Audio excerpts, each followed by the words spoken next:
안녕하세요. 우리 서울시 7급 시험을 봤었죠. 시간이 조금 지나긴 했지만은 그 20문제에 대한 해설을 간단히 드리도록 하겠습니다. 그럼 이 해설 지나고 나서 지방직 7급은 좀 많이 쉬웠죠. 근데 그것도 이어서 제가 해설을 좀 드리도록 하겠습니다. 자, 일단 간단한 총평 먼저 말씀을 드리고 그리고 해설을 하나씩 나가도록 할게요. 출제 비중을 보면은 고대사가 6문제 나오고요. 고려사가 3문제 나왔죠. 그리고 조선이 6문제 나오고 근현대가 5문제 나왔습니다. 출제 비중만 볼 때는 대체로 비슷한 수준으로 나왔습니다. 선사하고 초기국과는 한 문제도 안 나왔고요. 그러니까 고대사 순수 고대사 문제가 좀 많았던 겁니다. 근현대를 빼고 전근대만 볼 때는 15문제 중에 정치사가 11문제고요. 경제사 1문제, 문화사가 3문제 나왔습니다. 근데 그 문화사 3문제조차도 정치사에 가까운 문제라 정치사를 14문제로 볼 수도 있어요. 상당히 정치사의 비중이 좀 많이 나왔습니다. 서울시 7급 문제. 이걸 1번부터 천천히 한번 보도록 하겠습니다. 칠판이 잠깐 보이시는 거 있죠? 우리 유튜브에 이 해설 강의를 게시할 거고요. 해설 강의 몇 가지 올라가 있으니까 거기서 보시고, 우리 한국사를 공부하는데 여러분들이 어렵다라고 하는 주제를 빼갖고 요약 정리해 놓은 게 있습니다. 그 요약 정리한 학습 영상들이 올라가 있으니까는 그걸 참고해서 보셔도 좋겠습니다. 아시겠죠? 자, 1번부터 한번 보도록 할까요? 1번 보시면은 같은 왕대 발생한 일이 아닌 것은 나오죠. 왕의 장인 김문들 반란을 일으켰다. 신문왕 때죠. 자, 이번에 유교 경전에 대한 이해 수준에 따라서 세 등급을 나눠 관리에 채용했다. 이 독수산품과 말하죠. 원성왕 때입니다. 3번에 국학 설립, 신문왕 때고요. 4번에 구주 오수경 설립했다. 정비했다. 신문왕 때입니다. 신라 중대를 유교왕 시대라고도 하죠. 유교왕 시대 때 학교를 좀 강화시켰었습니다. 신라 중대가 무열왕부터 해궁왕 때까지죠. 그때 무열왕 문무왕 때는 전쟁으로 바빴고 신문왕 때 전쟁 끝나고 체제정비를 본격적으로 합니다. 그때 학교 설립되고 그 아들 때 학교를 좀 키워나가는 일들이 있었습니다. 자, 이 무열계를 쫓아내고 왕이 된 게 선덕왕과 원성왕인데 원성왕도 무열왕처럼 뭔가 똑같이 한번 해보고 싶었다는 거죠. 유교를 보급함으로써 왕과 신하 간의 도리를 새로 세워서 왕권 있는 나라를 만들어 보려 했었던 건데 이미 선덕왕과 원성왕이 무열기를 치고 나면서 이제 귀족들 간의 왕위 쟁탈전을 막을 수 없는 상황이 돼서 많은 효과를 내지 못하게 됩니다. 하대 때는. 자, 이번은 신라 하대 때 원성왕 때입니다. 답은 2번이고요. 2번 한번 볼까요? 이게 조금 어려웠을 수도 있는데요. 자, 광개토 대항도밀 독자는 천하을 보여줄 수 있다. 자, 고구려 비석은 딱 2개 있습니다. 최근에 발견된 것까지 하면 3개가 있죠. 광개토 대항도밀 2개랑 그리고 중원 고구려비, 지금은 충주 고구려비라고 하죠. 이게 있는데 이거는 고구려가 자부심을 보여줬었던 비석입니다. 5세기 전성기 때. 그래서 이 비석은 자신을 세상의 중심으로 보고요. 신라 같은 나라를 종숙고로 바라보는 고구려만의 독자적인 천하관이 잘 반영되어 있습니다. 맞죠, 그거는? 자, 2번 보시면 2번이 조금 어려운 지문이었을 건데요. 단양 신라 적성비, 신라의 중앙집권체를 이해할 수 있다. 일단 신라 비석은 몇 세기 때 나오죠? 6세기 때 나오죠. 6세기 왕은 누가 시작이죠? 지증왕이죠. 지증왕부터 신라 비석이 나오기 시작하는데 지증왕 때 비석이 제일 오래된 비석입니다. 지증왕과 법흥왕 때까지는 왕권이 완전히 확립되지 않은 것 같아 보이는 게 육부 합의 체제 방식이 나타나요. 그러니까 왕이 독단하지 못한다는 거죠. 근데 신라 진흥왕 때 비석은 왕이 독단하는 체제가 나타납니다. 왕이 독단하는 체제가. 지증왕 때 지증왕 때 냉수리 비석이나 법흥왕 때 봉평비에는 두 왕이 하교한다는 말이 있어요. 근데 진흥왕 때 비석. 진흥왕 때 비석 중에 첫 번째가 단양적 선비죠. 진흥왕 때 비석부터는 왕 혼자 단독 하교를 내리고 있습니다. 자, 그리고 법흥왕 때도 약간 그 요소가 나타나는데 법흥왕 때도 봉평비에 노인법이라는 법이 나타나요. 즉 율령 통치가 이루어지고 있다는 걸 보여주는 겁니다. 그것도 나름 중앙집권 강화가 됐다는 걸 보여주는 건데 이 단양적성배도 전사법이라는 말이 보입니다. 이게 정확한 뜻이 뭔지는 모르지만요. 전사법이라는 어떤 규칙에 의해서 행해진 걸 봐서는 지방에까지 어떤 율령 통치가 행해지고 있음을 보여주는 사례가 된다는 거죠. 그래서 중앙집권적인 통치 구조가 마련됐음을 보여주는 힌트들이 보여요. 거기에도. 자, 이번은 흔한 표현은 아니죠. 다양 신랑적 선비, 신라의 중앙집권치를 이해할 수 있다. 그 하나가 율령 통치가 되고 있었다. 전사법 같은 걸 통해서. 또 하나는 왕의 단독 교서가 내려주고 있었다라는 게 특징입니다. 거꾸로 말하면 지증왕 때, 법흥왕 때까지는 왕의 단독 교서보다는 육부 합의 처결 방식이 이어지고 있었다는 것도 알아두시면 대비가 좀 될 겁니다. 자, 한편 전사법은요, 고구려가 노동력을 동원하는 제도로서 고구려에 원래 있었던 제도라고 합니다. 그게 단양적성비에 기록됨으로써 전사법이 실제했구나라는 걸 보여주는 그 사례가 되기도 합니다. 그런 의미가 있다는 것도 알아두세요. 자, 사택지적비는 백제 한문화 수준을 보여준다. 맞죠? 그 당시 유행했었던 세련된 사륙 변려체로 만듭니다. 사륙 변려체를 만듭니다. 그래서 상당히 세련된 수준의 한문학을 구사했음을 알 수 있습니다. 자, 4번에 자, 호충 청동그로 이 세 가지죠. 광개토 대학릉 및 중원 고구려비 혹은 충주 고구려비 그리고 호명 그릇 이게 당시 고구려가 신라를 예속하고 있었음을 알 수 있는 겁니다. 거꾸로 말했죠. 거꾸로. 신라가 고구려의 영향력 아예 들어가 있음을 알 수 있는 겁니다. 답은 4번이고요. 자, 3번 한번 볼까요? 3번 무예가 키워드죠. 장문이 키워드죠. 등주를 쳤다 키워드죠. 자, 네 번째 줄에 자, 신라한테 사신을 보내서 군사를 독촉해서 발에 남불 치게 했다. 이게 발당 전쟁 시기에 있었던 일이죠. 발당 전쟁. 발해는 무왕 때입니다. 그 무예가 대무예가 무왕이죠. 자, 일본은 문왕 때죠. 자, 발해 국왕으로 승격했다는 게 이제 국가로 인정한다는 겁니다. 그래서 이때 국교가 맺어졌다라고 하는 거고요. 대조영 때는 발해 군왕으로 책봉했다라고 하죠. 아직까지는 정식 국가로 인정했던 건 아니었었습니다. 그때는. 자, 일본의 사실은 처음 파견한 게 무왕 때 맞죠. 자, 3번에 전륜성왕 이걸 뭐라고 하죠? 자뻑이라고 하죠. 자, 우리 삼국시대 때 남북국 시대 때는 왕들마다 자부심이 철철 넘친 사람들이 있었는데 고구려는 누구죠? 광개토 장수고. 백제는 누가 있었죠? 근초광 같은 사람이 있었고요. 신라는 누가 있었다? 진흥광 같은 사람이 있었습니다. 자, 우리 발해는 누가 있었다고요? 문왕이 있었다는 겁니다. 문왕. 자, 이 자부심은 어떻게 표현하죠? 하나는 문서요, 하나는 비석에다 표현합니다. 자, 그 비석에 다 들어가 있습니다. 자기를 황상이라 칭하고요. 전륜성왕 의식을 보여주고요. 연호를 사용했었고 대왕 의식, 대왕을 태왕이라고도 하죠. 태왕 의식 같은 걸 보여줍니다. 한편 또 하나 표시하는 방법이 있는데 상대편을 낮추는 방식이 있어요. 문서 같은데 또 자부심을 나타내기도 합니다. 일본에 보낸 외교 문서에 일본 왕을 조카나 사위라고 칭하면서 그리고 본인은 천손이라고 칭하면서 일본에 대한 자부심, 상대편을 낮추면서 자기를 높인 자부심을 보이기도 합니다. 자, 이렇게 발해에서 자부심을 잘 보였던 왕이 누구라고요? 문왕입니다. 문왕. 자, 3번은 문왕이고요.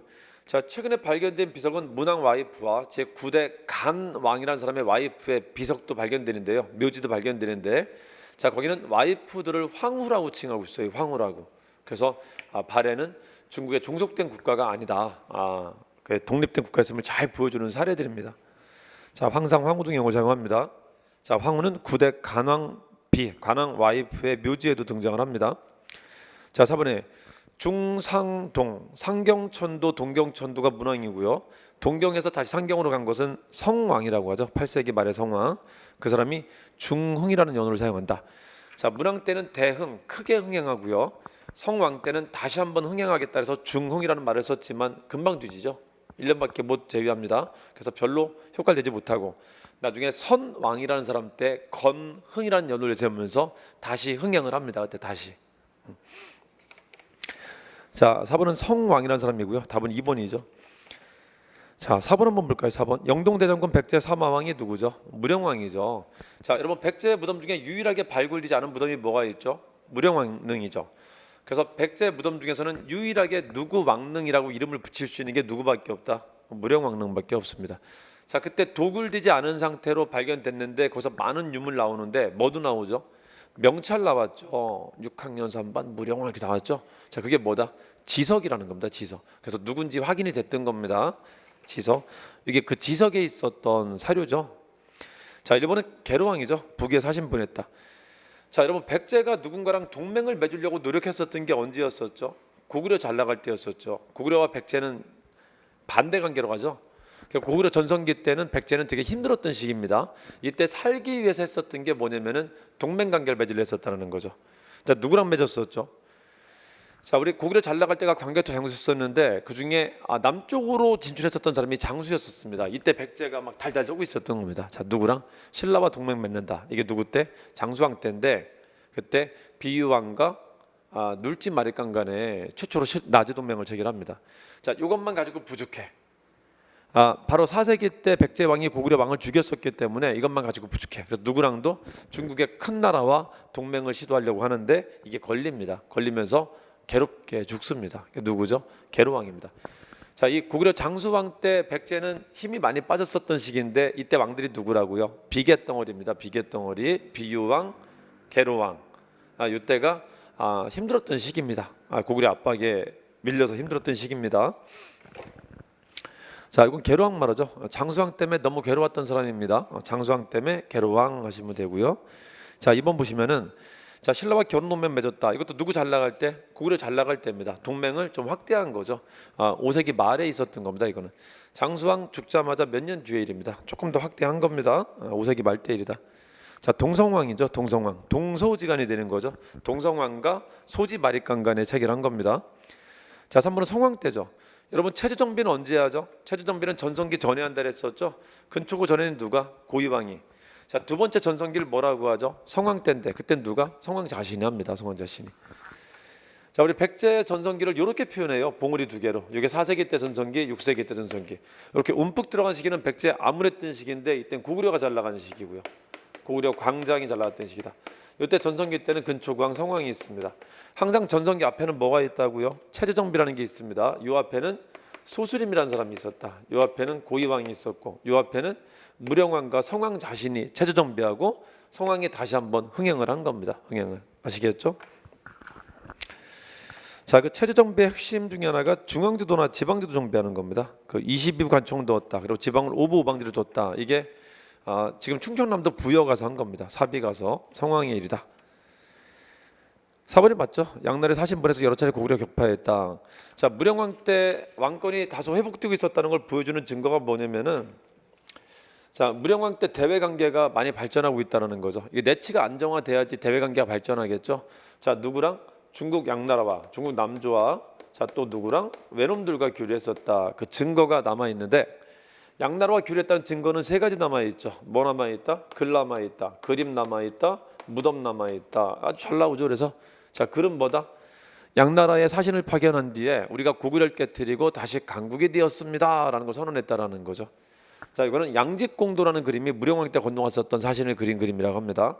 자, 이거는 무령왕릉 자체가 어디식이죠? 양나라식입니다. 양나라식. 증거가 있다. 이것도 증거 있죠. 무령왕릉에 있는 금송관이라는 게 이게 일본에서만 자라는 나무라 그랬었죠. 그래서 현물 증거들이 있어요. 교류가 있었다라는. 답은 4번이고요. 자, 5번 한번 볼까요? 5번. 자, 뭐뭐가 군사를 출동시켰다. 살수가 키워드가 되죠. 30만 군대가 또 키워드가 되죠. 그 중에 몇천 명만 남았다. 이게 뭐죠? 살수대첩이라는 거죠. 살수대첩. 자, 여러분 7세기가 동북아시아 전쟁기인데요. 요거는 삼국끼리 싸우던 시기고 7세기 때는 동북아시아 전쟁기인데 이게 누구의 침공으로 시작된다? 중국 침공으로 시작됩니다. 중국. 처음에 누가 쳐들어오죠? 중국은 통일하면 안 됩니다. 통일하면 주변 국가를 많이 괴롭힙니다. 중국은 통일하면은 주변 국가 너무 피곤해요. 그래서 중국은 가급적 좀 찢어놔야 됩니다. 자, 우리 방송 듣는 분 중에 중국인이 없기를 바라면서 말씀을 드린 겁니다. 자, 이 수나라가 통일하는데 통일하자마자 쳐들어옵니다. 이게 몇 년대다? 598년에 시작하는데 대체로 이거는 10년대 있어요. 그래서 이걸 10년대 전투라고 하고요. 자, 수나라가 고구려 원정하다가 망하면서 그 바로 당나라가 생기게 되는데 당나라가 618년에 생기고요. 여기는 589년에 생겼었습니다. 자, 당나라가 만들어지고 나서 당나라 황제도 여기 전쟁에 참여했었던 사람이었어요. 그래서 이게 못다 이론 꾸몄었다는 거지. 기어이 쳐들어옵니다. 그게 40년대 전투입니다. 자, 이 전투는 거의 고구려가 다 막았었다면요. 고구려와의 전투였었다면 40년대 넘어가면서부터는 이제 다 말려들게 됩니다. 다. 60년대 전투 때 누가 망하죠? 백제 망하고요. 누구 망하죠? 이게 660년이죠. 고구려도 멸망하게 됩니다. 고구려도 618년이죠. 여기는 다 말려 들어가는데 이때 전투는 나당연합군의 전투였었다는 거죠. 나당연합군의. 자, 그래서 이때 고구려 백제 없어지고 그리고 마지막 싸우는 게 누구다? 신라하고 당나라가 싸우는 게 이게 나당 전쟁이라고 합니다. 그러니까 7세기를 구분할 때는 1, 4, 6, 7 이 네 개로 구분하시면 됩니다. 네 개로. 이 중에 살수대첩은 어디에 있죠? 10년대 전투에 있었던 겁니다. 10년대. 2차 침입 때 있었던 거죠. 612년에. 자, 또 봅시다. 자, 거기 보시면은 대망리지에 올랐다는 건 누구 말하는 거죠? 연개소문 말하죠. 연개소문은 언제 등장하죠? 연개소문이 등장한 게 이 당나라 침입의 하나의 배경이 됩니다. 자, 우리나라만 따질 때는 642년이 되게 중요한 시점이 돼요. 이때 고구려와 백제 독재 정권이 수립되거든요. 여기는 연개소문이. 백제는 의자왕이 등장하면서 독재 정권이 수립되는데 이때 하필 신라는 여자였었습니다. 첫 번째 여왕. 그래서 신라가 되게 위기로 갔었던 시기였었어요. 이때.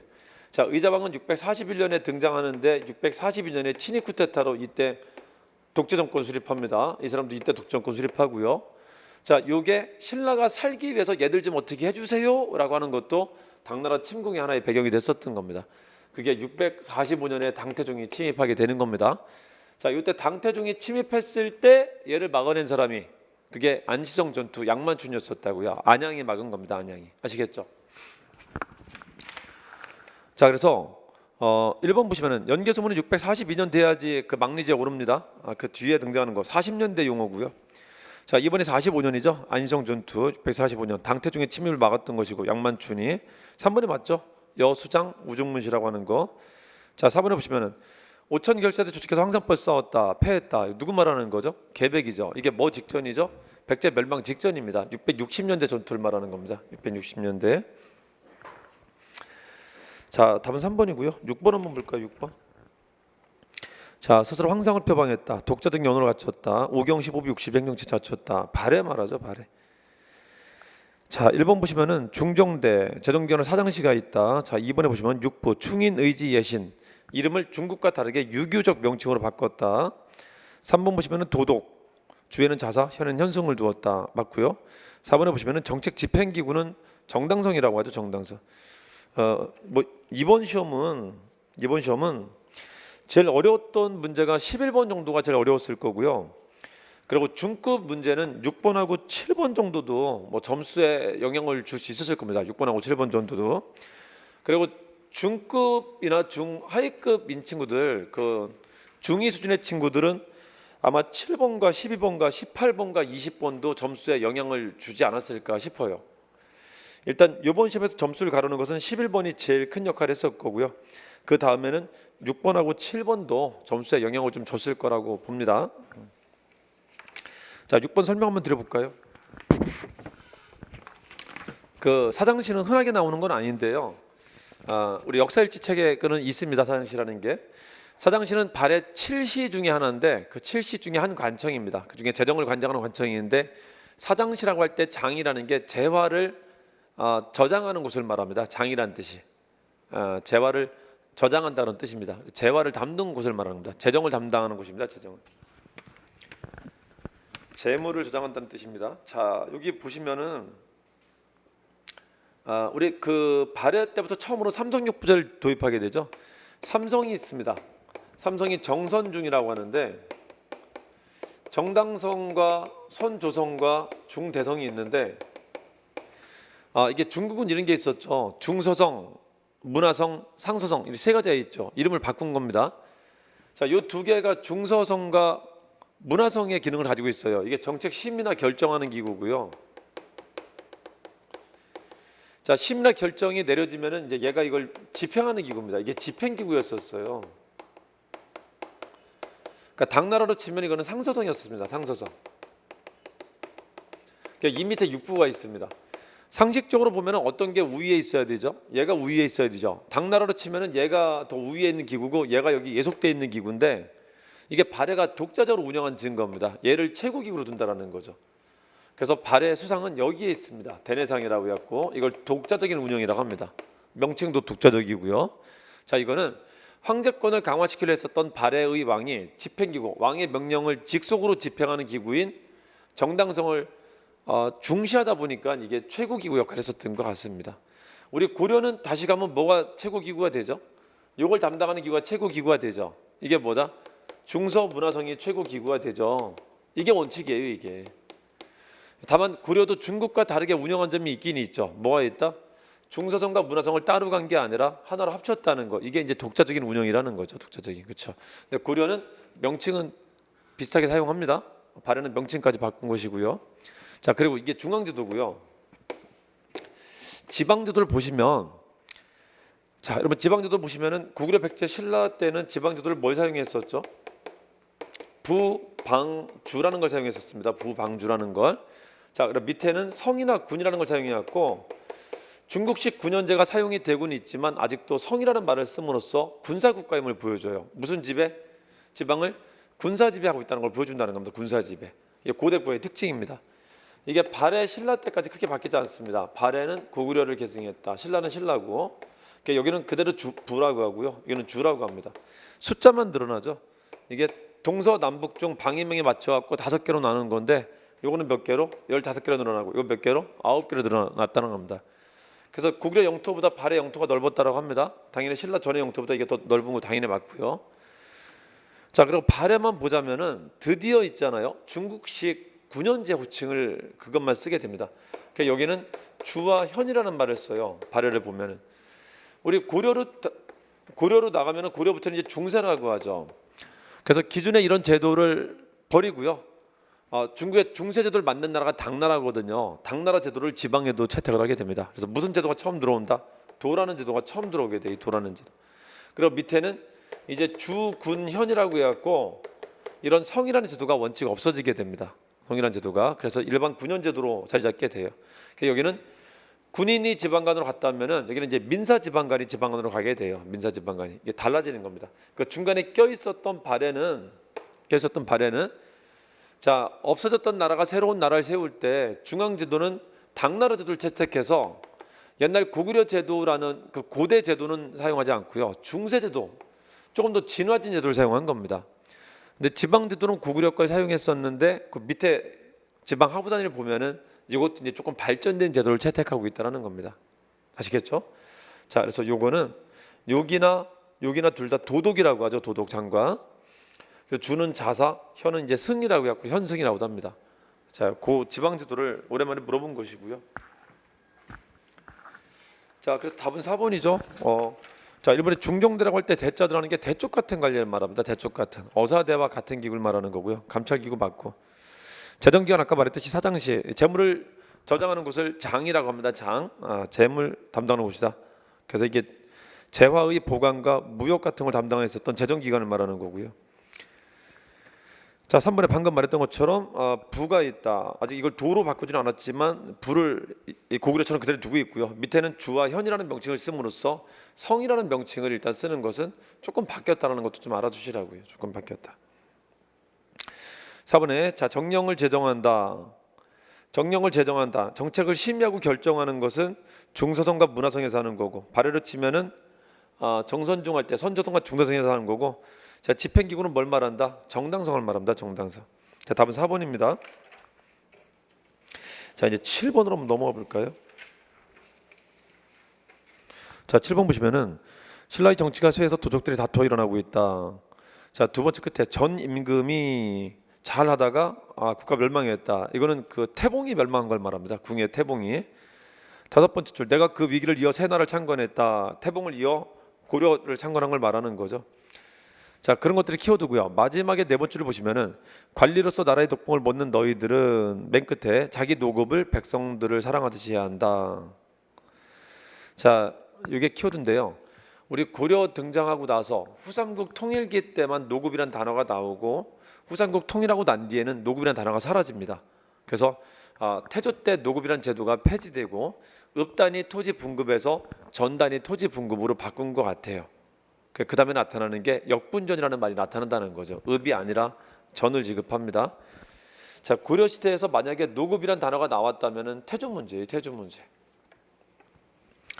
자, 1번 봅시다. 자, 2번 먼저 볼까요? 발해 왕자 대강연이 망명했다. 발해 태자, 발해 세자라고도 하죠. 왕시성을 하사합니다. 왕계라고 해서. 자, 3번 봅시다. 정계 개백유서. 이 첫 번째 왕이기 때문에 뭐 한 거죠? 신하들이 지켜야 될 덕목과. 자, 이걸 정계 개백유서라고 하고요. 후대 왕들이 지켜야 될 덕목은 뭐라고 하죠? 훈유십주라고 하죠. 첫 번째 왕이기 때문에 이런 덕목을 제시하는 겁니다. 자, 평양을 서경으로 승격시켰다. 이게 뭐죠? 북진 정책을 보여주는 것이고요. 자, 1번은 견훤을 말합니다. 견훤. 자, 여러분 그 호족들이 등장해서 많이 상징하던 때가 있었는데 그 호족들마다 특징이 좀 달라들었었죠. 성장 과정이 달라서 궁예는 뭘 잘했다? 신라 왕족 출신이라 뭐를? 정치제도에 대한 감이 있었고요. 정치제도 개편에 관심을 많이 기울였었고, 자, 우리 견훤은 뭐였었죠? 군인 출신이죠. 그래서 뭐를 잘했다? 싸움을 잘했었고, 왕건은 뭐 출신이죠? 해상대력 출신이죠. 그래서 흥정을 잘했었습니다. 그래서 사람들 포섭을 잘했었어요. 박예능을 잘했었습니다. 자, 그 중에 이 호족들은 다 무식한 놈들이고요. 누가 붙었죠? 육두품들이 붙어갖고 새로운 나라의 희망을 제시해줬죠. 유학자들이 붙어서. 자, 그 중에 유학생 출신인 최승우가 견훤한테 붙어서 빨리 국가를 주변 국가로부터 승인받아야 된다라는 걸 건의해서 견훤은 외교적 승인에 되게 많은 노력을 기울였다는 겁니다. 외교적 승인에. 그래서 거란도, 중국도 일본과도 교섭을 해요. 그래서 주변 국가 교섭을 적극적으로 했다는 게 누구의 특징이라고요? 견훤의 특징입니다. 견훤의. 이거는 최승우라는 책사가 내세워준 그 방책입니다. 빨리 국가로서 인정받아야 된다는 겁니다. 자, 1번은 견훤이고요. 답은 1번이죠. 8번 한번 볼까요? 자, 식년시와 별시가 있다. 식년시가 정규시험인데 이거 식년은 3년을 말하는 거죠. 자, 별시는 그때그때 보는 걸 말하는 거고요. 자, 이번에 보시면 묵과는 재정상의 이유나 아니면 붕당 정치 때문에 묵과 시험이 너무 남설돼요. 그래서 뭐라고도 불렀다? 만명 뽑는다, 만과, 많이 뽑는다, 만과라고도 불렸던 겁니다. 3번에 보시면은 전시는 어디만 시행되는 거죠? 자, 여러분 건물에 전자 붙는 것은 어디만 쓴다 그랬었죠? 살아있는 자는 왕이요, 죽은 자는 신한테만 쓰는 겁니다. 뭐뭐 전이라는 말은, 그래서 이때는 궁궐하고 절에밖에 못 써요. 뭐뭐 전이라는 말은. 자, 이제 전시라는 말은 전이 임금을 상징하는 겁니다. 왕이 참여하는 겁니다. 자, 왕이 참여해서 마지막 면접 보는 시험을 뭐라고 하죠? 그 전시는 문무과에만 시행돼요. 문무과. 전시는 문무과에만 있습니다. 자, 속가나 잡가는 어디까지만 본다? 1차, 2차까지만 봐요. 초시, 복시로 끝납니다. 아시겠죠? 왕이 한가한 게 아닙니다. 뭐 쓸데없는 데까지 갖고 감독하고 그러지 않아요. 누구한테만? 자기 양 날개한테만 가는 겁니다. 문반 무반에만. 자, 4번에 보시면 가부격대, 정근대, 과거조는 폐지되고 새로운 관리 임용제도가 마련됩니다. 그걸 선거조례라고도 합니다. 선거조례. 가부격대 바뀝니다. 시험제도가. 자, 여태까지 과거제도는 거의 양반이 독점한 제도였었다면은 이제 넓은 사람한테, 좀 더 넓은 사람한테 개방시킨 게 새로운 관리 임용제도라고 합니다. 자, 다음 3번이고요. 자, 9번 한번 볼까요? 자, 박서지휘알의 귀주전투, 이거 뭐 말하는 거죠? 몽골 1차 침입을 말합니다. 몽골 1차 침입, 전쟁의 시작을 말하는 거죠. 자, 배종순이 왕족 승하원을 왕으로 추대했다. 이거 뭐 말하는 거죠? 배종순의 반란 말하는 거죠. 배종순이 반란 언제 하죠? 전쟁 끝날 때 반란하죠. 개경환도 직후에 삼별초가 반란 일으킨 게 왕을 따로 세운 겁니다. 그래서 개경정부, 강화도 정부가 두 개가 생기게 돼요. 아시겠죠? 이건 뭐죠? 전쟁이 끝났다는 뜻이고요. 자, 기억은 전쟁이 시작된다. 몽골과의 전쟁이 시작된다는 거고, 니은은 몽골과의 전쟁이 끝났다는 겁니다. 자, 기억은 고종 18년에 있었던 1231년에 있었던 것이고, 자, 니은은 1270년에 개경환도하면서 전쟁 끝날 때 얘기를 말합니다. 자, 디귿은 별무반이죠. 신기 신보. 항마군 별무반이죠. 자, 류래 강조 정변으로 쳐들어온 게 몇 차죠? 거란 2차 침입이죠. 강조 정변으로 왕이 된 사람이 누구죠? 현종이죠. 현종 원년에 현종이 왕이 되자마자 거란이 또 쳐들어왔다는 겁니다. 강조 정변을 핑계로. 현종 때입니다. 답은 4번이죠. 별무반은 숙종 때고요. 자, 기억 전쟁기 때는 고종 때고요. 전쟁이 끝난 때는 원종 때입니다. 우리 그 몽골 침입기 때 전쟁기는 누구 때라고요? 왕은 고종인 시기입니다. 그래서 고종이라는 개념이 뭐라 그랬었죠?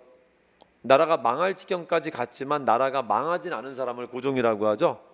그래서 원간석기 직전 왕이 고종이고요. 싸우던 시기가. 그 싸움을 끝내는 사람이 원종입니다. 원종 시기는 화친기입니다. 화친을 논하던 시기에. 자, 우리 대한제국도 똑같죠. 고종이 거의 다 망하게 했지만 고종 때 망하지는 않죠. 고종은 일본한테 당해가는 시기고, 실제 망한 건 누구 때 망하죠? 고종 퇴위하고 난 뒤에 순종 때 망하죠. 그래서 고종을, 나라를 위기에서 구한 사람을 고종이라고 하는데, 거꾸로 뒤집으면 위기였던 시기를 말해요. 위기였던 시기를. 고종이라는 사람은 뭐 쉽게 얘기하면 좀 등신 같았던 왕을 말합니다. 자, 다음 4번이고요.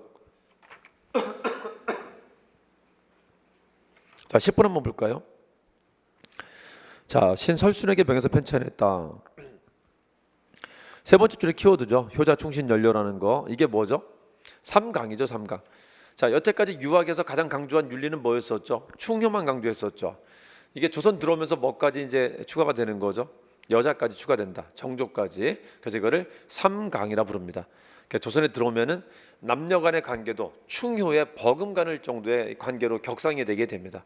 자, 이거를 책으로 쓴 게 뭐라고요? 삼강행실도입니다. 삼강에 관한 케이스 스터디를 뭐까지 포함해서 그림까지 포함해서 쓴 것을 삼강행실도라고 합니다.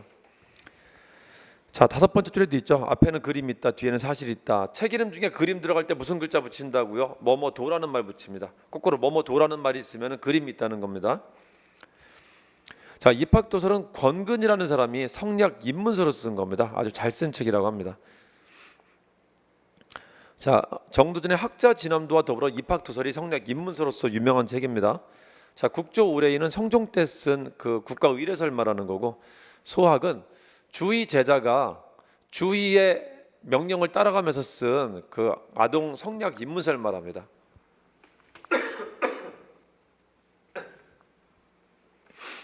답은 4번입니다. 자, 11번 볼까요? 11번이 좀 어려웠을 겁니다. 자, 11번에 보시면 우창이라고 있는데 이 창이 창골 말하는 거죠. 무슨 창고냐면 조창을 말합니다. 자, 우리 고려시대 조창이 13개가 있었다라고 하는데 지방의 주요 거점에다가 창고를 만들어둬요. 그럼 지방에서 거둔 세금을 그 창고에다 이제 운반에 놓습니다. 그 창고에 운반에 놓은 것을 한 번에 이제 실어다가 어디로? 경창으로 보냅니다. 경창, 개경으로. 그러니까 지방에 큰 창고 몇 개씩 두고요. 거기다가 지방에서 거둔 세금을 모아두면은 그거를 다시 배에 실어서 결국은 개경으로 갖고 오게 됩니다. 자, 개경으로 갖고 오는데 그 개경의 경창에는 두 가지가 있어요. 이 좌창, 우창이라는 게 있는데 이걸 경창이라고 합니다. 좌창, 우창. 이 좌창을 광흥창이라고 하는데 우리 지금 서울에도 광흥창역이라고 있는 거 아시죠? 광흥창역. 이 광흥창이라는 게 관리들의 녹봉을 제공하는 창고예요. 조선도 마찬가지입니다. 이게 관리들의 녹봉을 제공하는 거고, 요거는 행사나 아니면 왕실의 건축 같은 걸 할 때 그때 필요한 경비를 사용하는 것을 우창이라고 합니다. 요거는 좀 어려웠을 겁니다. 요거는 좀 어려웠었던 문제입니다. 흔하게 나오지는 않죠.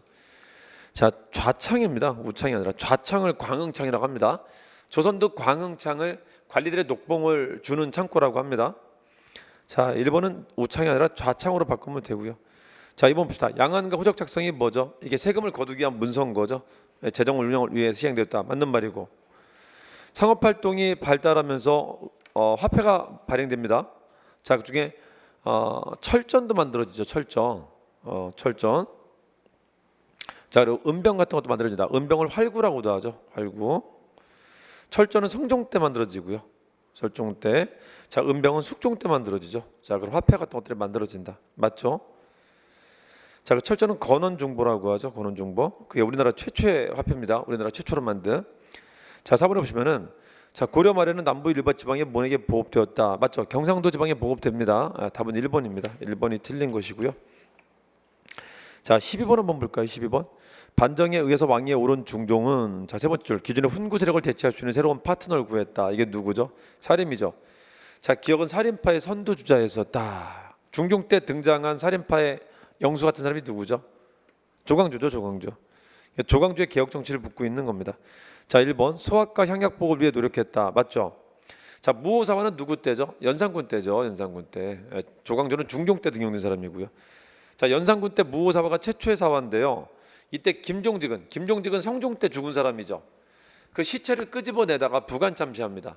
그리고 김종직의 글을 실었었던 그 제자 김일순이 그때 죽어요. 김일순이. 조광조가 죽은 사화는 뭐라고 하죠? 기묘하게 죽은 거죠. 기묘사화라고 합니다. 기묘사화. 자, 박납해단 시정을 요구했다. 4번에 위헌삭제 사건을 일으켰다. 맞죠? 답은 2번이고요. 자, 13번 한번 볼까요? 재물은 비유하자면 샘과 같다. 자, 재물을 샘에 비유해서 절약보다는 소비할 것을 권장한 사람이 있었다. 누구죠? 박제가죠. 박제가. 자, 우물이 그렇답니다. 우물은 자꾸 쓰면은 점점 샘솟고요. 안 쓰면 말라버린답니다. 여공도 그렇답니다. 자, 물건을 자꾸 사주면 여공이 일할 거리가 생기죠. 여공이 돈을 법니다. 근데 안 사면은 여공이 굶게 되고 굶으면은 생산을 또 않게 되고 더 나쁘다라는 겁니다. 오히려 쓰면 쓸수록 좋아진다. 이게 누구 논리다? 박제가의 소비관입니다. 북학의에 실린 글이죠. 북학의에. 자, 1번은 유영원의 책이고요. 3번은 성호 이익의 책이고 4번은 정약용의 책이죠. 답은 2번입니다. 자, 14번 한번 볼까요? 궁중의 서적과 문서를 관리한다. 밑줄 한번 곱세요. 이게 뭐죠? 궁중 내 도서관을 뭐라고 하죠? 홍문관이라고 하죠. 홍문관. 자, 그 전에 집현전이 있었는데 이거는 경국대전 규정입니다. 경국대전 규정에 궁중 도서관이 있다 그러면은 집현전은 안 되겠죠. 경국대전은 성종 때 완성된 책이니까 이 사료는 그래서 홍문관 사료입니다. 자, 경연을 주관했다. 자, 상참에 참여했다고 하는데 상참이 뭐냐면요, 참상관이 참여하는 약식주회를 상참이라고 합니다. 참상관들이 국왕을 매일 아침에 만나는 약식주회를 참상관은 6품 이상을 말합니다. 6품 이상의 참상관들이 매일 아침 참여하는 왕을 만나는 약식주회를 상참이라고 합니다. 자, 홍문관의 관리들 당연히 참여하겠죠. 6품 이상이니까요. 그 상참은 고려 조선 다 있었습니다. 고려 조선에서 6품 이상의 참상관들이 참여한 약식주회를 말한다. 자, 1번 옥당이라고 합니다. 자, 2번 사관원 사원반께 삼사를 만들었다. 삼사를 불렸다. 맞죠? 언론기구라고도 하죠. 자, 3번에 외교문서와 사철 작성했다. 이거 뭘 말하는 거죠? 예문관 말하죠. 예문관. 자, 4번에 보시면은 소속관원은 청요직이다. 청요직 맞죠? 청요직. 엘리트 코스죠. 특별한 죄를 짓지 않는 한은 재산까지 승진에 보장되어 있습니다. 이런 관직들은 그래서 선망의 대상이 된다. 자, 여러분 이거 제가 그림 하나만 그려드려 볼까요?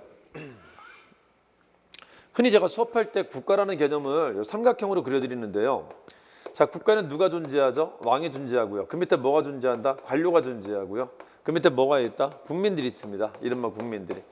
자, 국가가 펴는 정책은 이 세 가지를 만드는 겁니다. 왕권은 강하게, 이거는 관료 체제 만들고, 이 국민은 하나의 국민으로, 이 왕의 말을 따르는 왕의 신민으로 만들어가는 게 국가의 중요한 정책들입니다. 자, 여기에 이제 관료 체제, 정치 체제를 만드는데 이걸 조금만 확대하자면요. 자, 이걸 도성이라고 합니다. 도성, 수도라고 하죠. 수도. 자, 이 도성 안에는 궁궐이 있습니다. 궁궐 바깥에 정부청사가 있고요. 정부청사 옆에는 뭐도 있냐면은 군대가 있습니다. 중앙군이라고 불리는. 자, 그리고 학교라는 것도 있죠. 학교. 자, 이런 것들이 구성이 되어 있습니다. 자, 이게 근데 어디도 있냐면요, 교육 시스템과 여기는 누가 근무하는 데죠? 문반이 근무하는 데고, 여기 누가 근무하죠? 무반이 근무하죠. 여기도 문반과 무반이 있어요. 여기 왕이 사는데 왕도 정치인이기 때문에 여기에도 문반, 무반이 있습니다. 그중에 궁궐 내 문반이 취업하는 대표적인 세 가지 기구를 뭐라고 하냐면요, 궁궐 안에 문신들이 취업하는 대표적인 세 가지 기구를 궁궐 삼총사라고 합니다. 요거를 홍예승이라고 합니다. 홍예승. 홍문관,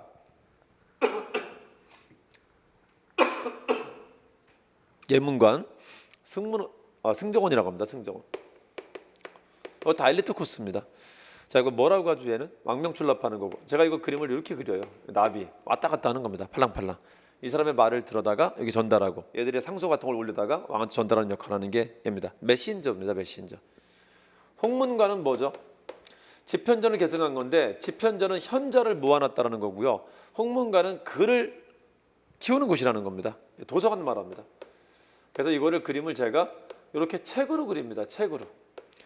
근데 도서관, 책만 있는 건 아니죠. 거기 누가 있다? 이 안에 사람이 있다라는 거지. 사람이 들어가서 학문 연구를 하는데, 여기서 학문 연구하는 이유가 뭐죠? 그냥 독서실 만들어 준 건가? 특별 독서실인가 이거? 그런 거 아니죠. 얘 배워서 얘 가르치라는 겁니다.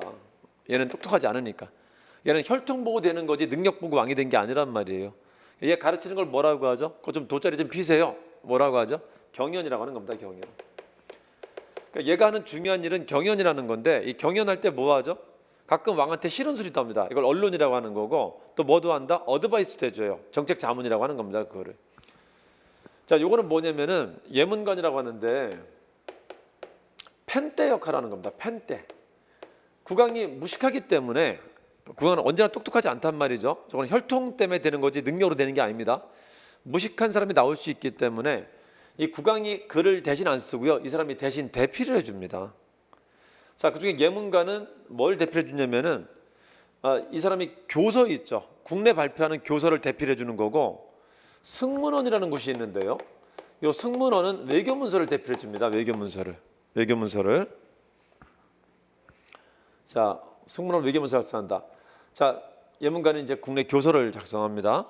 자, 그러고 나서 보면요, 이렇게 있는데 하나 더 하면 춘추관이라는 것도 있습니다. 근데 춘추관까지 해서 이거 궁궐 사총사라고 하지 않는 이유가 뭐냐면요, 이 세 가지 기가 중요합니다.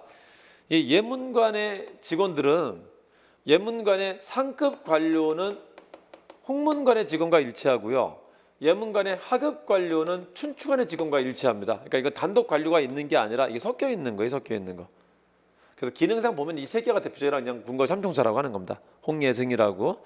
자, 이게 춘추관 직원, 예문관의 하위 관료가 춘추관 직원 역할을 합니다. 겸직을 합니다. 그러니까 뭐도 한데 얘가 사초도 작성한다는 겁니다. 사초도.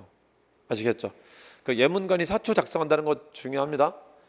국무회의에 참여해서 그 국무회의, 왕이 참석한 국무회의 일지를 작성합니다. 사초를 작성합니다. 3번은 그래서 외교문서 작성했다면 그건 승문원이라고 해야 되죠. 승문원. 그렇죠? 사초 작성은 어디가 맞고? 예문관이 맞고요. 예문관. 자, 14번은 3번이 잘못된 거죠. 3번이. 자, 저 그림 잘 기억해 두시면 대충 기억할 수 있을 겁니다. 중앙제도에 관한 그 특징은 기억할 수 있을 겁니다. 중앙제도 중에 궁궐 삼총사는 기억할 수 있을 겁니다. 자, 15번 보시면요, 권업회 대한광복군정부 어디죠? 연해주죠. 연해주. 그렇죠? 답은 3번이고 16번 한번 볼까요? 서양 오랑캐가 침범했을 때 싸우자는 건 화친이다. 화친은 나라 파는 것이다. 이게 뭐죠? 척화비죠. 누구 때죠? 대원군 때죠. 뭐를 계기로 만들었죠? 병인양요를 계기로 글을 쓰고요, 신미양요를 계기로 이 비석을 이제 전국에 세우게 되죠. 자, 일본은 운요 사건이라고 하죠. 뭐의 배경이 된 거죠? 강화도 지역의 배경이 되죠. 1875년 대원군이 하야하고 난 뒤에 있었던 겁니다. 자, 이번에 미국이 초지진과 덕진전 점령했다. 이게 신미양요죠. 3번에 부원인 개항한 건 뭘 말하는 거죠? 강화도 조약 말하는 거죠. 1876년에 강화도 조약. 자, 90군인들이 반일세 운동을 일으켰다. 뭐 말하죠? 이모군란 말합니다. 이모군란. 자, 90군들이 차별에 대한 불만으로 이걸 일으킨 건데 뭐도 있었었죠? 일본에 대한 불만도 있었어요. 그래서 일본 공산에 습격당하고 합니다. 개화파와 외세 세력에 대한 반대를 한 겁니다. 자, 82년에 있었던 거죠, 그거는. 자, 답은 2번이고 17번 한번 볼까요? 17번. 아방강역군은 누가 쓴 거죠? 정약용이 쓴 거죠. 순조 때 쓴 겁니다. 순조 때. 유배중에 쓴 것이고 1811년에 쓴 겁니다. 동국여지승남, 동국밑줄. 자, 동국자 들어가면 대부분 무슨 뜻이라 했었죠? 완성이라 했었죠. 자, 관찬책 중에 동국자 들어가는 건 대부분 누구 때라고요? 성종 때 나옵니다. 후기 때 관찬책 중에 동국자 들어가면 누구 때라고요? 영조 때고요. 그건 영조 때. 영조 때나 정조 때. 자, 니은은 성종 때고요. 이게 한 번 더 업데이트가 되죠. 뭐죠? 그게 신증 동국여지승남이죠. 그건 중종 때 나오는 거죠. 그건 개정판은. 신참팔도지리지는 뭐죠? 동국여지승남 전에 있었던, 자, 성종 전에 책을 또 정비한 사람이 누가 있었죠? 세종이죠. 세종. 그 세종 때 한 겁니다. 세종 때. 자, 동국지리지는 관찬이 아니죠. 개인이 쓴 거죠. 자, 후기 때 책들은 거의 누가 쓴다? 개인이 쓰는 게 특징이죠. 후기 때 만약에 관찬이 나왔다면 대부분 누구 때죠? 영조 정조 때고, 그거 외엔 대부분 실학자들이 씁니다. 개인들이 많이 씁니다. 동국지리지는 누가 쓴 거죠? 한백겸이 쓴 겁니다. 한백겸. 17세기 초반의 실학자라고도 하죠. 광해군 때입니다. 이 광해군 때 대표적인 그 실학에 성과됐었던 책이 뭐가 있죠? 이 사람 동지죠. 동지죠. 동국지리지, 지목유설, 이 두 개가 실학의 선구로 불리는 책들입니다. 동지라는 게 둘 다 광해군 때 책이죠. 지목유설은 이수광 때고요. 자, 답은 3번입니다. 자, 이거 뭐 굳이 두 문자를 따면요, 굳이 두 문자를 따면은 이렇게 표현합니다. 신세팔동이라고 해요. 신세팔동. 이게 관찬의 완성입니다. 관찬. 신세팔동 증여라고 하는데 이게 이제 관찬 지리지를 말하는 겁니다. 자, 신참팔도 지리지. 세종이 처음으로 지리지를 완성합니다. 그걸 더 업데이트해서 완전히 완성하는 게 동국여지승남입니다. 성종 때 완성하는 거고. 그래서 세종하고 성종을 불러서 뭐라고 하냐면은 문물제도를 정비한 왕이라고 얘기를 합니다. 문물제도를 정비한 왕이라고요. 자, 세종이 업적을 남겼기 때문에 그 세종이 죽고 난 뒤에 세종의 손자가, 원래 실록에는 지라는 게 없거든요. 편년체이기 때문에 지라는 건 기전체만 있습니다. 유일하게 세종실록에만 지리지가 붙어 있어요. 세종실록 지리지라는 겁니다. 유일하게 여기에만 지리지가 있어요. 이게 단종 때 세종실록을 만들면서 한 겁니다. 자, 예전에 그 경찰직 시험에서 이게 나왔었단 말이에요. 그 세종실록 지리지를 어느 왕 때 냈냐라고 한 게 있는데, 그 지문에 있었나? 그 뒤에 누가 학생이 물어봤었나? 세종실록 지리지는 그 세종 때 편찬한 거 아닌가요? 이렇게 물어본 친구가 있더라고요. 미치는 거죠. 실록은 언제 편찬하는 거죠? 왕이 죽어야지 편찬하는 겁니다. 아주 난센스 같은 이제 질문이 되는 거죠. 자, 이게 팔도 지리지가 팔도가 전국이란 뜻인데 성종 때 이거를 다시 업데이트를 시도해 봅니다. 업데이트 시도하다가 완성된 게 이제 동국여지승남입니다. 그러니까 요 책은 남아 있는데 요 책이 남아 있지 않게 된 게 이걸 한번 업데이트해서 업데이트 된 판이 남아 있는 거예요. 그러니까 동국여지승남이 남아 있는 책인 건데 몇 글자 더 들어가니까 들어간 부분이 남아 있는 겁니다. 이건 이제 현조라는 책입니다. 실록은 당연히 현조하겠죠. 자, 그럼 후기 때 관찬 쓰는 사람이 누가 있다고요? 영조 아니면 정조인데 영조 때 이거를 동국여지승남, 여지승남을 여지도서로 다시 업데이트한 겁니다. 이게 관찬이고 사찬이 있는데 개인이 편찬하는 게 있는데요. 지리지 한백겸의 동국지리지가 실학적 지리지의 시초 같은 거고요. 자, 이걸 이어서 한 사람이 있는데 유형원의 동국여지지라는 게 효종 때 또 만들어지기도 해요. 유형원, 이건 한백겸이라는 사람이고,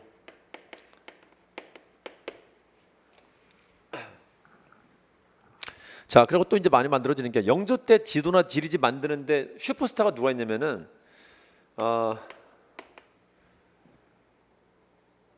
훈민정 운해를 편찬한 사람이거든요.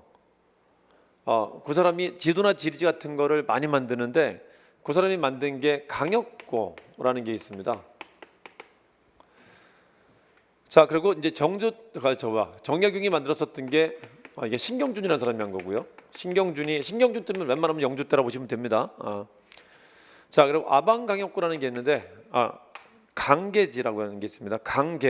강계고라고 하거나 강계지라고 합니다. 아방강역고라는 게 있는데 여기 이제 순조 때 만들어지는 겁니다. 순조 때. 이건 영조 때고요. 자, 이거는 한백겸, 이거는 유형원, 이거는 이제 정약용이 한 겁니다. 자, 그리고 이제 또 하나 나오는 게 뭐냐면 해동역사라는 책에 지리지가 붙어요. 해동역사는 한춘이 쓴 거고 한춘의 조카 한진서가 지리지를 갖다 붙입니다. 그래서 해동역사 지리지라는 게 있는데요. 자, 이게 사찬 지리지는 대표적인 겁니다. 이거를 두 문자 딸 때는 뭐라고도 하냐면요, 동강아해라고도 합니다. 동강아해. 이런 것들이 나옵니다. 이런 것들이. 자, 이런 것들이 이제 순조 때 나오는 것이고요. 자, 봅시다. 자, 그래서 답은 3번이죠. 3번. 자, 디귿, 니은, 리을, 기역 순서로 하는 거죠. 디귿, 니은, 리을, 기역. 자, 18번 한번 볼까요? 만동민을 철폐했다. 서원을 철폐했다. 서원 철폐 말하는 거죠. 자, 두 번째 점을 보시면은 세 번째 동포전이라고 있는데 이 동포가 뭘 말하는 거죠? 호포의 원래 이름이 동포였었죠. 호포제 말합니다. 호포제. 자, 여러분 서원철폐는 뭐죠? 서원이라는 게 면세 면역의 특권지였었죠. 면세 면역의 특권지를 없애면 뭐가 될까요? 세금이 늘어나겠죠. 그렇죠? 자, 밑에 호포전을 실시하면 뭐가 되는 거죠? 세금을 안 내던 누구도 내게 되죠. 양반들도 내게 되죠. 그래서 뭐가 늘어난다? 재정이 늘어나는 겁니다. 재정이. 자, 1번 봅시다. 농민들은 이거를 찬성합니다. 봉기하는 게 아니라 누가 반대하죠? 유생들이 반대하는 겁니다. 안 내던 세금을 내야 되니까요. 그래서 서원도 없앴으니까. 3번에 신분제도 폐지랑 관련 없죠. 그렇죠? 신분제는 언제 폐지되죠? 가부격 때 가서야 폐지됩니다. 답은 4번이고요. 자, 19번 한번 볼까요? 19번. 자, 가보려 보시면 한국 정부는 시정 개선에 관해 통감 지도를 받는다. 아주 유명한 키워드죠. 뭐죠? 정미칠주약이죠. 자, 다음에 한국 황제 폐하는 영구히 일본 황제한테 양해한다. 이게 뭐죠? 이른바 병합주약 말하는 거죠. 병합주약. 자, 여러분 이 파트도 여러분들이 상당히 좀 어려워하는데요. 이 파트도. 자, 이 파트를 정리할 때 기준을 잘 잡아야 되는데요. 기준을 1904년 2월에 러일 전쟁부터 1910년 8월에 이른바 병합, 경술 국치까지 과정에 이 6년 동안에 대한제국이 무너지게 됩니다. 대한제국은 어떻게 무너지죠? 이른바 합법적으로 무너집니다. 뭐에 의해서? 힘으로 무너진 게 아니라 뭐로? 조약으로 무너지게 돼요. 그래서 일제가 우리나라를 침략하는 과정을 아셔야 되는 게 이때의 특징이고, 이때 우리나라가 민족운동을 시작했다, 저항을 시작했다는 걸 알아야 되는 게 이 시기에 두 가지 논점이 됩니다. 자, 이때 일본 놈들은 철저하게 뭐로 우리나라를 뺏어갔다고요? 합법적으로, 법으로 뺏어갑니다. 이른바 합법적으로. 그게 뭐죠? 국가 간의 법을 뭐라고 하죠? 조약으로 뺏어가는데, 자, 이때 있었던 대표적인 네 가지 조약이 있어요. 아주 중요한 조약이 있습니다. 의협인데요, 의협. 의협이 바빠 요즘. 의협이 되게 바쁩니다. 의협이 일정이 있어요. 의협 일정이라고 합니다. 이 네 가지 조약을 이른바 조약을 거쳐서 자 이른바 병합을 당하게 된 겁니다. 경술국치를 당하게 된 겁니다. 경술국치를. 자 이게 뭐죠? 한일 의정서라고 하는데 이거는 뭐죠? 1904년 2월에 있었던 것인데 이거는 일종의 공수동맹입니다. 자 이건 협정서라고도 하는데요. 한일 협정서. 이걸 뭐라고도 하죠? 1차 한일 협약이라고 하고요. 자 이걸 이른바 을사조약이라고 하는데 을사늑약이라고 하는데요. 이걸 뭐라고 한다? 이른바 2차 한일 협약이라고 합니다. 2차 한일 협약. 자 얘는 러일 전쟁 시작하자마자 체결한 거고 한국을 진해편으로 만든 거고 이거는 뭐가 끝나면서 러일 전쟁이 끝나면서 얘들이 한국의 외교권을 박탈했었던 겁니다. 11월에. 자 이거는 1906년까지는 조용한 한번 큰 거 뺏었기 때문에 조용했다가 뭐 없나 기다리다가 1907년까지는 특별한 일이 없었습니다. 그래서 1907년에 뭔 일 벌어지면서 이 약속, 이른바 약속을 위반하죠. 우리가 외교 활동하죠. 그게 뭐다? 헤이그 밀사 파견하게 되면서 그 핑계로 고종을 자르고 그러고 체결한 게 뭐다? 이완용 내각과 정미 7조약을 체결하게 된 겁니다. 이걸로 이제 사실상 모든 게 뺏기게 됩니다. 이때 사실상 다 끝나게 돼요. 7월에 있었던 겁니다. 7월에. 자, 이 조약으로 뺏어간 게 뭐죠? 우리나라 국권을 뺏어가는데 우리나라 국권 뭘 뺏어갔다는 거죠? 자, 하나가 뭐를? 내치, 즉 행정권을 뺏어가는 것이고 자, 하나가 뭐를? 외치, 뭐를? 외교권을 뺏어가는 겁니다. 자, 이렇게 한국이란 나라를 역사 속에 지워버리는 거예요. 저걸 가지고. 자, 이때 들어갔었던 말을 잘 기억해야 되는데요. 의정서는 무슨 말 집어넣죠? 처음으로 우리나라 정치에 간섭한다는 말을 씁니다. 시정 개선에 관해서 충고 좀 할게 이런 말을 집어넣어요. 시정 개선 충고한다. 자, 이것에 근거해서 충고자가 들어오죠. 충고하는 사람이 그걸 뭐라고 하죠? 고문이라고 하는 겁니다. 고문. 어드바이서가 들어오는 겁니다. 어드바이서 하겠다는 말 한 거고. 자, 외교에 관해서는 무슨 말 하죠? 너 이 새끼 죽어. 제3국과 본 조약과 반하는 조약을 제3국과 체결할 수 없다라고 해갖고 외교권을 완전 부정한 건 아니고요. 단서를 달아요. 이 조약에 반하는 것은 체결하면 안 돼서 외교에 관해서 제약을 합니다. 여기는 또 뭐 들어오죠? 외교 고문 들어오죠. 재정금 외교 고문 들어옵니다. 자, 그리고 전쟁이 끝나자 5월에 이른바 쓰시마 해전으로 사실상 전쟁이 끝나게 되자 주변 국가에 허락받죠. 가츠라 테프트 제2차 영일동맹 포츠머스 강화조약 미국과 영국과 러시아의 허락을 받고 난 뒤에 이제 조선 내 거라고 침 바른 거죠. 이때 뭐 없애죠? 외치를 박탈하죠. 자, 그래 뭐도 없애죠? 행정에 관해서도 굉장히 중요한 제약을 겁니다. 뭐가 들어온다? 통감이라는 게 들어와요. 통감부라는 게. 자, 그리고 지방에는 이사관이라는 걸 만듭니다. 이사관. 이사청이라는 걸 둡니다. 그래서 지방과 지방을 통치할 수 있는 시스템을 갖춰요. 그래서 한국 정부와 일본 정부가 두 개가 이제 나타나게 된 현상이 돼요. 일종의 이원 정부 형태가 유지됩니다. 이때부터는 이원 정부. 여기는 무슨 말 쓰죠? 동경을 경유해서 해라. 그리고 너는 외교를 이제 어떻게 한다? 못한다는 말을 써놓습니다. 박탈시킨 겁니다. 자, 정미 7조약에는 뭐가 들어가나요? 정미 7조약에는 이거 박탈합니다. 행정권 어떻게 박탈하죠? 시정 개선에 관한 말이 다시 들어가는데 시정 개선 플러스 뭐가 들어가죠? 통감 지도 받아라. 통감이라는 말이 들어갑니다. 그러니까 시정 개선이라는 단어가 들어간 게 두 번 있어요. 여기 한 번, 여기 한 번이 있습니다. 여기는 그냥 어드바이스 할게. 이거는 통감 지도 받아라. 그래서 통감 지도 받아야 되는 내용이 뭐가 있죠? 통감 지도 받아야 되는 내용이 첫 번째 행정처분에 대해서도 통감을 받아야 되고요. 두 번째 뭐에서도 법령 같은 것도 이 사람 지도를 받아야 되고 가장 중요한 거 뭐를? 인사권을 마음대로 못한다는 겁니다. 인사권을 누가 가져간다? 통감이 가져가야 됩니다. 그래서 한국 공무원 임사할 때도 누구의 동의를 얻어야 된다? 통감 동의 얻어야 되고 심지어 통감이 누구를 채용할 수도 있다고요? 일본인을 한국 정부에 채용할 수도 있다는 규정을 두면서 인사권이 완전 박탈되게 됩니다. 인사권 박탈을 행정권 박탈이라고도 하고요. 어디까지 애들이 취업시킬 수 있죠? 차관까지 취업시킬 수 있죠. 그래서 이걸 차관 정치라고 합니다. 장관만 안 자르고 일본인으로 다 이제 교체를 해갑니다. 자, 이걸 뭐라고 한다고? 바빠. 요즘 바빠. 어떻게 한다고요? 의협이 일정이 있다라는 겁니다. 의협 일정이 있다. 자, 거기 보시면은 요때 저항했었던 게 뭐가 있죠? 요때 이게 전쟁 중이기 때문에 일종의 공수동맹 성격을 띠고 있기 때문에 무슨 내용도 들어가 있죠? 전략상 필요한 지점을 언제든 사용할 수 있다는 말이 있죠. 이 핑계로 뭐하죠? 황무지 개간 요구하는데 여기에 뭐가 등장한 거죠? 보안회가 그걸 막은 거죠. 보안회 농광회사가 이걸 격퇴시킨 거고 자, 이때는 큰 반대는 없었고요. 이때는 8월에 있었던 겁니다. 자, 이때 반대가 되게 심했었죠. 그렇죠? 이때 헌정연구회가 반대하다 해산됐었고요. 헌정연구회. 그리고 을사의병이 등장했었다는 거죠. 자, 의병만 등장하는 게 아니라 뭐도 등장하죠? 의사들도 등장하죠. 의사 열사. 그러니까 자결하신 분도 있고 오적 암살당 같은 거 조직하기도 하고요. 정미칠주하기 때는 누가 반대하죠? 대한자강회가 반대하다가 해산되고요. 그럼 뭐도 나타난다? 정미의병 같은 게 나타난다. 자, 이런 것들을 이제 기억하시면 되는 거죠. 자, 그리고 우리나라 법을 얘네가 통제할 수 있기 때문에 이제 일본인들이 법을 만들어요. 사실상 이때부터는 일본인들 법입니다. 자, 일본인들이 법을 만드는데 제가 수업할 때 되게 자주 말씀드리는 건데 우리 요거 앞에 시기는 우리 스스로 근대화 정책 추진하고 있었잖아요. 그렇죠? 이 근대화 정책을 상징하는 게 근대화를 상징하는 근대화 삼총사가 있는데 이걸 뭐라고 하냐면은 언론과 교육과 산업이라고 하거든요. 한국인들이 추진했었던 언론과 교육과 산업을 여기서 다 중단시킵니다. 언론은 뭐로 중단시키죠? 다 법이 이거 이후에 나와요. 이게 무시무시한 조약이었었다고요. 이게 뭐죠? 신문지법을 만든다고. 신문지법. 신문지법은 정말 얘들 급했었던 게 이거 하자마자 바로 합니다. 07년 7월에 바로 나타나요. 이거 체결하자마자.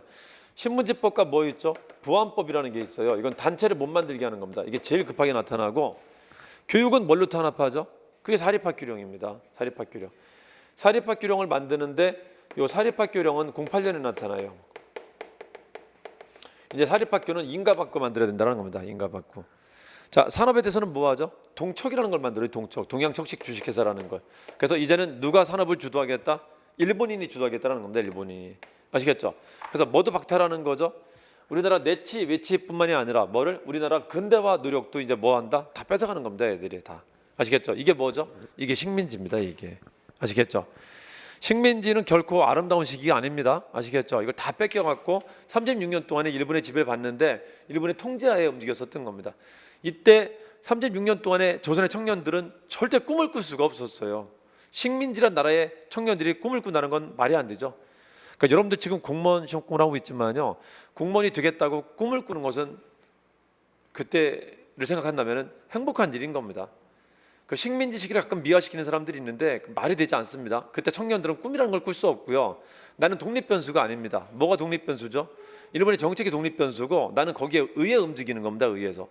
그러니까 일본의 정책이 안 좋은 상황이 된다면 언제든지 전장터라도 끌려갈 수도 있는 겁니다. 이제 그런 상황을 미화한다는 건 말이 되지 않습니다. 자, 봅시다. 사립학교는 언제? 18년이고요. 안중근이 이토 죽인 게 언제죠? 이른바 병합 직전에 있었던 거죠. 1909년 10월 26일에 있었습니다. 그 11.6이라는 게 있는데 이 11.6이랑 관련된 또 일이 뭐가 있죠? 1979년에 그 10월 26일에 박정희 대통령이 죽게 되는 것도 그때도 10월 26일입니다. 10월 26일. 정확히 70년 뒤에.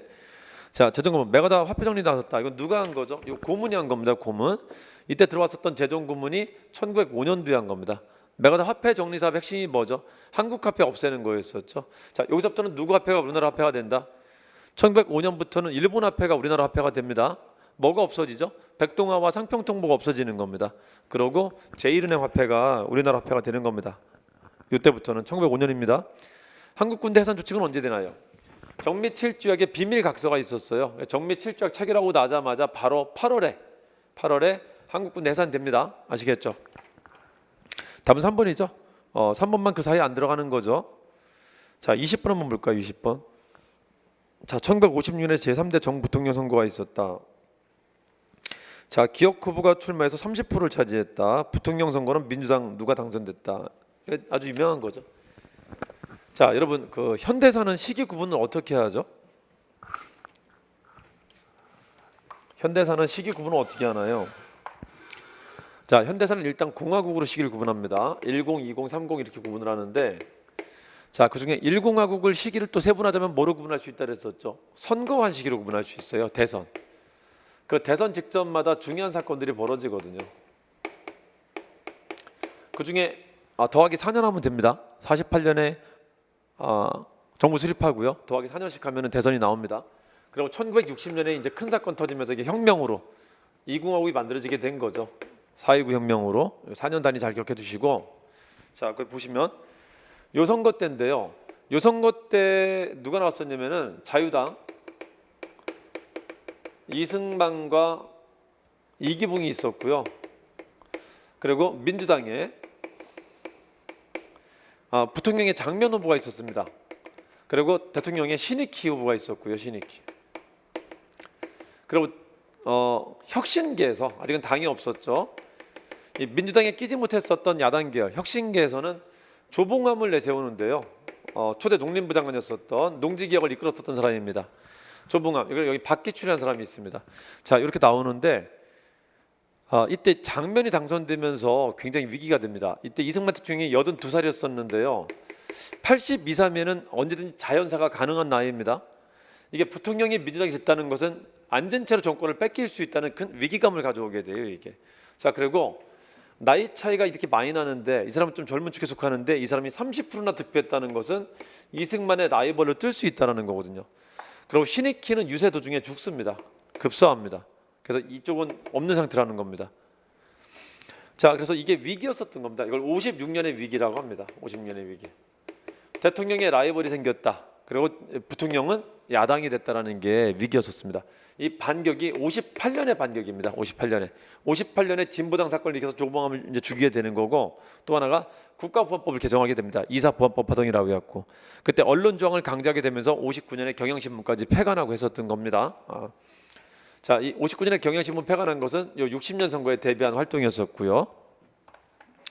자, 그래서 조봉암과 장면이 답이 되는 거죠. 답은 1번이죠. 신익희는 이때 서거했고요. 김성수는 뭐냐면요. 김성수는 자, 이 대선에 대비해서 중요한 일들이 벌어지는데 52년 두 번째 선거에 대비해서 이승만 대통령은 절대 라이벌을 키우지 않거든요. 이승만 대통령이 대통령 될 때까지 도움을 줬었던 사람들이 누구였었죠? 이승만과 한민당이 세운 나라죠. 이 나라는. 그렇죠. 한민당을 내칩니다. 한민당을 제거하면서 자기의 사당을 따로 만드는데 이게 두 번째 선거에 대비해서 만든 겁니다. 자유당을 따로 만들어요. 자유당. 얘가 이제 내쳐지는 겁니다. 자, 이게 정부 수립 과정에서도 이미 이게 약세로 많은 걸 주질 않아요. 이승만 대통령 되는 과정까지 이제 힘을 줬다는 거지, 되자마자 이 라이벌들은 쳐냅니다. 그것 때문에 이범석을 총리를 세우기도 했었던 거고요. 자, 51년에 요 선거 직전에 자유당을 만든 거고, 자, 이승만 대통령이 세 번째까지 출마하려고 마음을 굳히게 되자 이거 막아야 된다라고 하면서 야당이 만들어지는데, 요 민주당이 요거 선거 직전에 만들어져요. 55년에. 이게 공교롭게 지금 자유당과 민주당, 지금 두 당이 이때 처음 나타나게 돼요. 지금도 자유당과 민주당 두 당이 있잖아요. 자, 그리고 진보당이라는 것은 이 사람이 득표를 많이 하고 난 뒤에 이 선거 직후에 이제 진보당이라는 게 잠깐 만들어지는데, 58년에 반격 때 진보당이 해산됩니다. 우리나라 정당이 해산된 게 딱 두 번밖에 없었는데 다 이름이 뭐죠? 다 진보당이었었습니다. 요거는 이승만 대통령이, 요 때는 박근혜 대통령이 해산시켰었죠. 그 진보당입니다. 56년에 나왔다 58년에 없어지는 겁니다. 자, 그래서 선거 직전에 요 당, 우리 지금 양당 체제죠. 그 당이 이때 생겼다는 것도 좀 알아주시라고요. 이건 51년, 55년. 요 민주당을 만드는데 관여했었던 사람이 김성수였었는데, 이 사람은 민주당이 만들어지기 직전에 54년에 죽습니다. 그러니까 이 대선에 참여하지 못하는 사람이에요. 김성수는. 민주당이 만들어지기 전에 죽습니다. 김성수는. 아시겠죠? 그때 없다. 신익희는 이 선거 중에 죽고요. 선거 중에. 네, 아시겠죠? 4번 1번입니다. 자, 여기까지 하고 마치도록 하겠습니다. 자, 우리 지방직 7급도 그 시간이 되는 대로 간단히 올려드리도록 할게요. 많이 쉬웠기 때문에 그거는 좀 짧게 나갈 수 있을 겁니다. 자, 오늘 수고하셨습니다.